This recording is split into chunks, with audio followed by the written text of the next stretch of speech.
Jonathan, I have you next.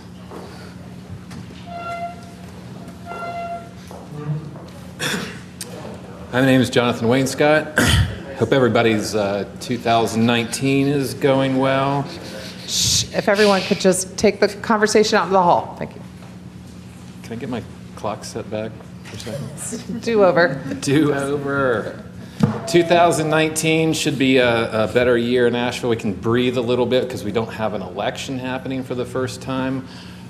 This is, of course, by way of Senate Bill 813 being passed, which is the city district bill.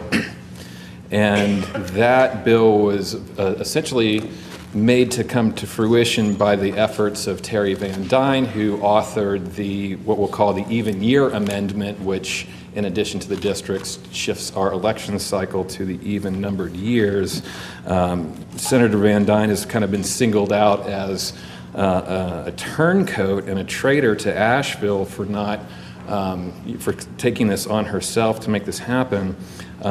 In the Asheville Blade, it actually was reported that perpetual turncoat Senator Terry Van Dyne actually sided with the GOP's racial gerrymander, supposedly in return for the bill agreeing to move the city elections to even-numbered years, a change that neither Ashevilleans or their representatives had sought. And I find it hard to believe that Terry Van Dyne did this just on her own volition. So I know that you're not obliged to answer me here, but could you possibly add some clarification? Did anybody on City Council ask Terry Van Dyne to make this amendment? So this is the part where you get to talk to us.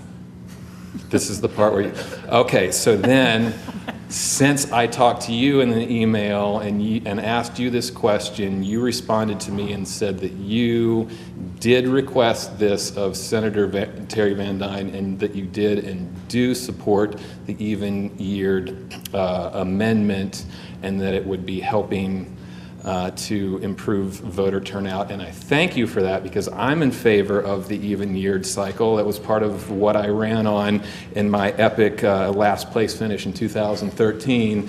So I'm really stoked that I can agree with you on this issue. 2019 should bring some great change. We can maybe come here and find different ways that we can agree with one another. So thank you for responding to me personally about it, and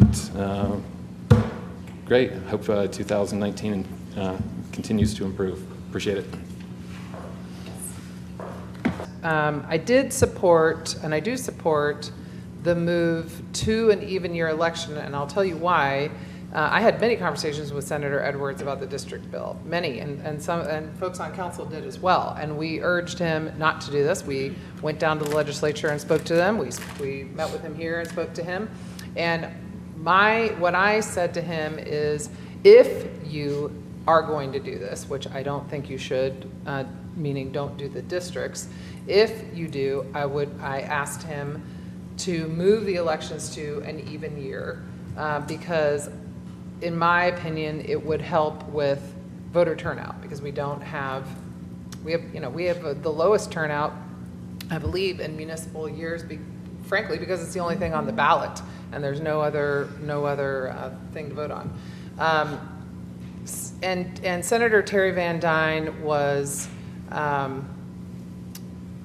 she was acting on at least on my behalf in that request to move the election to an even year if we had to have the district bill. Now, I cannot speak to the vote on the district bill itself, but as to the amendment, I did favor that if we had to have the district bill.